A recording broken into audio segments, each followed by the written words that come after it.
Hi, Lynn again. This is Lynn Logic, episode 6. This is the list I wrote while I was healing. It's a constant movement. This is points 21 through 30. Yes, I did spend a lot of time alone while I grieved. These are the thoughts. Number 21. The only way it is okay to joke about 9/11 is if you're making fun of Pete Davidson. Otherwise, it's too soon. Number 22. The most logical and realistic representation about how someone would act in a horror movie is the scary movie franchise, the comedy scary movie franchise, especially in current years. Number 23. Game idea. Give a disaster movie. You have to pick a place to be in the movie where you think you will survive. Example, on the boat in the movie Poseidon Adventure, when it flips, where are you that you yourself could survive? Number 24. At what point does aging become unattractive? Everybody is just an aging baby, but at some point, aging becomes gross. I'm sure that it differs between genders and ethnicities, but what is that age? Hell, my people look like melted wax when we age. Ooh, as an old woman, I can play the candlestick Lumiere in Beauty and the Beast. At least my melted wax will double as makeup. Number 25. All entertainment, from books to movies, to music, to art, to comedy, is just stories told in different mediums. How the story is told is what is attractive to the audiences.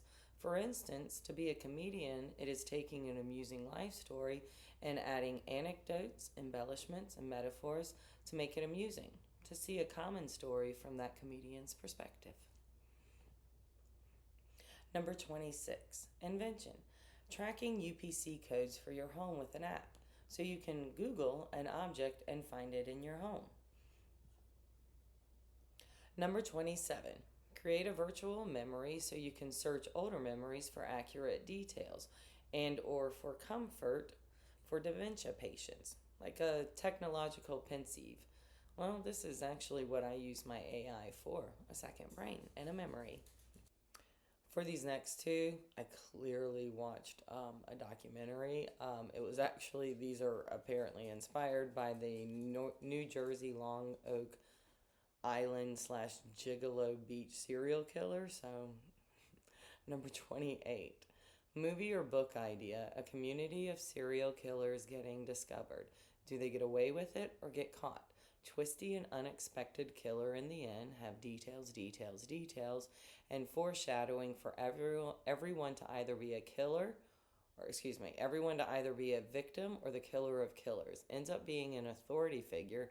He gets away with it every time. You create the first book in a series by making people think it is one type of book, only to end up being the intro book for a killer of killers. Not Dexter at all. Turns out he is a genius who sees killing as a comedy act.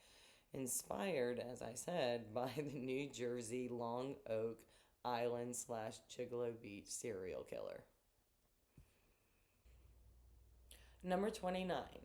What if Gigolo Beach slash Atlantic City burial grounds are just an initiation into a serial killer group? Part of the initiation is that the killers have to taunt or get someone to taunt the families. Technology is making the initiation nearly impossible, or the real killers get away with it because all the serial killers are rich, or not charged because the government used the group to pick and choose their victims for whatever reason. This is very clearly a weird tangent that my brain went on after watching a documentary. I actually, that's all I've got for that. I watched a documentary and went on a weird spiral of tangency. All right. Number 30. It only takes a little oxygen for a spark.